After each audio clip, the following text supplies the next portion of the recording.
तो ये वीडियो आपके लिए बहुत ही ज़्यादा इन्फॉर्मेटिव है, क्योंकि यहाँ मैं आपको बताऊंगा कि फ्लेक्सी कैप म्यूचुअल फंड्स क्या होते हैं, किस तरह से ये हमारे पैसे को मार्केट में निवेश करते हैं। इस वीडियो को देखने के बाद कंप्लीटली आप समझ जाएंगे कि 2025 में आपको फ्लेक्सी कैप में निवेश करना चाहिए या फिर नहीं करना चाहिए, और अगर करना चाहिए तो top 3 flexi cap mutual funds भी आपके सामने रहेंगे, ताकि आपको डिसीजन लेने में आसानी रहे कि इन 3 में से कौन से फ्लेक्सी कैप में मुझे निवेश करना चाहिए।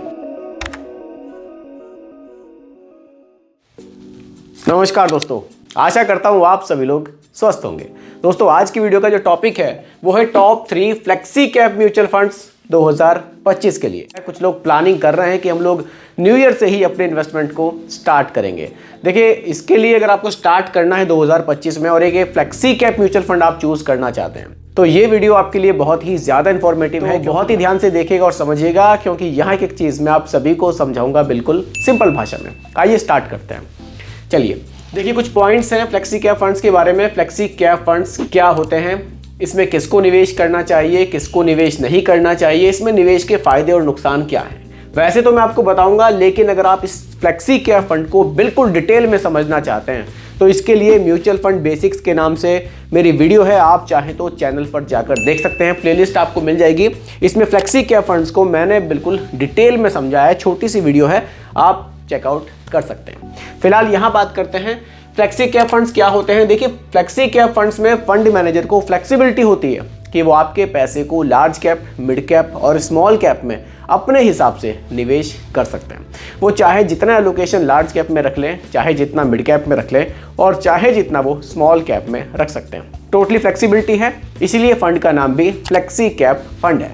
ठीक है, इसमें किसको निवेश करना चाहिए? देखिए, निवेश तो उसी को करना चाहिए जो थोड़ा सा लंबे समय के लिए निवेश करना चाहते हैं, तो कम से कम 8 से 10 साल के लिए निवेश करना चाहते हैं, उसी को इसमें निवेश करना चाहिए। और फ्लेक्सी कैप में भी आपको जो फंड्स मैं दिखाऊंगा, आप अपने हिसाब से चूज भी कर सकते हैं कि मुझे कितना रिस्क लेना चाहिए, क्योंकि देखिए सभी की रिस्क लेने की क्षमता अलग अलग होती है। किसको निवेश नहीं करना चाहिए, इसमें मेरे हिसाब से उसे निवेश नहीं करना चाहिए जो बहुत ही शॉर्ट टर्म के लिए अपने पैसे को निवेश करना चाहते हैं, जो चाहते हैं कि मैं 1 या 2 साल के लिए पैसे को बस निवेश करूं। उसके लिए तो बल्कि फ्लेक्सी कैप क्या है, मैं कहूँगा उसको म्यूचुअल फंड में निवेश नहीं करना चाहिए, बचना चाहिए।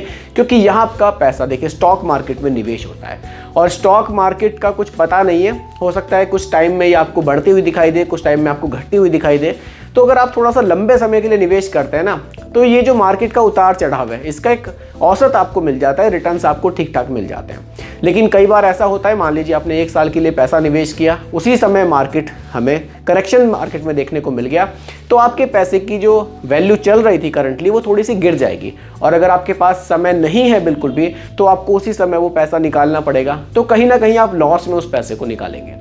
अगर आपके पास समय होगा तो आप थोड़ा वेट कर लेंगे कि हाँ मार्केट बढ़ेगी तब मैं पैसा निकालूंगा। इसीलिए लंबे समय तक अगर आप निवेशित रहते हैं इसमें, तो आपको जो रिटर्न्स हैं वो अच्छे मिलते हैं। ठीक है, इसमें निवेश के फायदे और नुकसान क्या है वो आप अब वीडियो में आगे समझ ही जाएंगे कि फायदे क्या हैं और नुकसान क्या है। बाकी डिटेल में तो मैंने बताया आपको, चैनल पर जाकर चाहे तो स्पेशल इसकी वीडियो है वो भी आप देख सकते हैं। अब मैं सीधा फंड्स पर बात करता हूँ। 3 फंड्स आपको दिखाऊंगा, तीनों में फ्लेक्सिबिलिटी है फंड मैनेजर को, लेकिन फंड मैनेजर किस तरह से अपने हिसाब से निवेश करते हैं वो अब आप इस वीडियो में आगे समझ जाएंगे। ठीक है, पहला फंड है GM flexi cap fund. GM की तरफ से ये फंड है, एक्सपेंस रेशियो 0.42% का है। देखिए, एक्सपेंस रेशियो का भी हमें ध्यान रखना चाहिए, क्योंकि ये वो खर्चा है जो हमसे लिया जाएगा हमारे पैसे को मैनेज करने के लिए, क्योंकि एक्टिवली मैनेज म्यूचुअल फंड है। ठीक है, एग्जिट लोड 1% का है, फंड साइज 5012 करोड़ का है, लमसम भी कर सकते हैं, एसआईपी भी कर सकते हैं। अगर मैं रिटर्न्स की बात करूं तो पिछले 10 साल के जो रिटर्न्स हैं वो लगभग 19% के हमें देखने को मिले हैं पिछले 10 साल में। ठीक है, और अगर आप इंसेप्शन रिटर्न्स देखना चाहें, इंसेप्शन जो रिटर्न्स हैं वो लगभग 20% के हैं। 1 जनवरी 2013 से अभी तक का जो एक औसत रिटर्न है वो लगभग 20% का इस फंड ने जनरेट किया है। 20% के रिटर्न्स दोस्तों बहुत शानदार हैं। अगर इतनी लंबी अवधि में आपको औसत रिटर्न 20% का मिल रहा है तो ये बहुत बढ़िया रिटर्न्स है। ये 20% के रिटर्न्स कितना पैसा बना सकते हैं मैं आपको एसआईपी कैलकुलेटर में कैलकुलेट करके इस वीडियो में ज़रूर दिखाऊंगा। फिलहाल आप यहाँ डाइवर्सिफिकेशन को समझिए, इसको समझना बहुत ज़रूरी है। देखिए, जेएम फ्लेक्सी कैप है, फंड मैनेजर को फ्लेक्सिबिलिटी है large cap, mid cap, small cap की, तो इनका डाइवर्सिफिकेशन समझते हैं। देखिए, इन्होंने लार्ज कैप में 49.9 लगभग 50% जो आपका पैसा है वो लार्ज कैप में रखा है। लार्ज कैप का मतलब है इंडिया की टॉप 100 कंपनीज जो एनएसई पर लिस्टेड हैं, टॉप 100 कंपनीज, उसी में आपका 50% निवेश है। बाकी आपका लगभग 36% जो पैसा है वो इन्होंने स्मॉल कैप में रखा है। स्मॉल कैप में भी एक बड़ा पोर्शन हमें देखने को मिल रहा है और लगभग 12% का निवेश आपका मिड कैप में रखा है। ठीक है, ये हमें डाइवर्सिफिकेशन मिलता है। जो लोग कंफ्यूज हो रहे होंगे large cap, mid cap, small cap में, थोड़ा क्लियर कर देता हूँ। टॉप 100 लार्ज कैप है, अगली 150 मिड कैप है, यानी कि 250 हो गई, और 250 के बाद की जो कंपनी है वो स्मॉल कैप है। जितनी छोटी कंपनी उतना ज़्यादा रिस्क, उतने ही ज़्यादा रिटर्न्स भी। ठीक है, होल्डिंग्स देखिए, एचडीएफसी बैंक है, आईसीआईसीआई बैंक है, इन्फोसिस है, स्टेट बैंक ऑफ इंडिया है।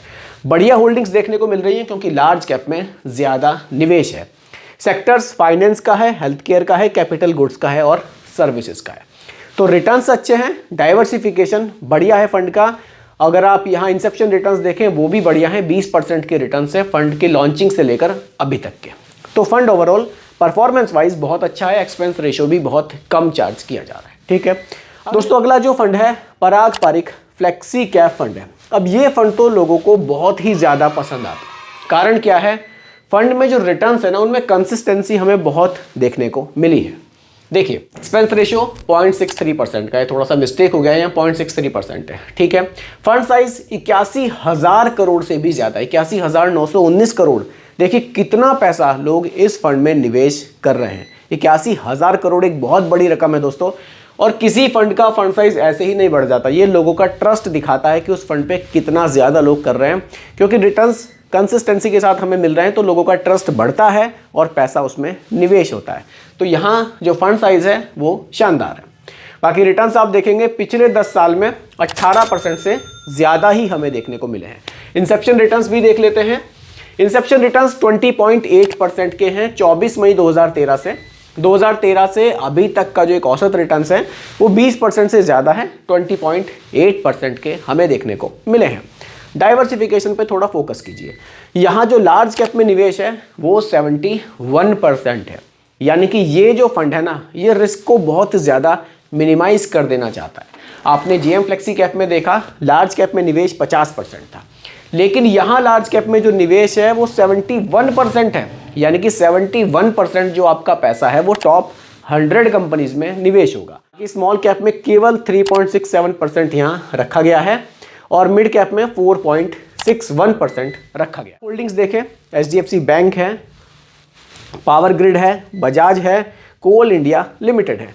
सेक्टर्स फाइनेंस है, सर्विसेज है, टेक्नोलॉजी है और एनर्जी है।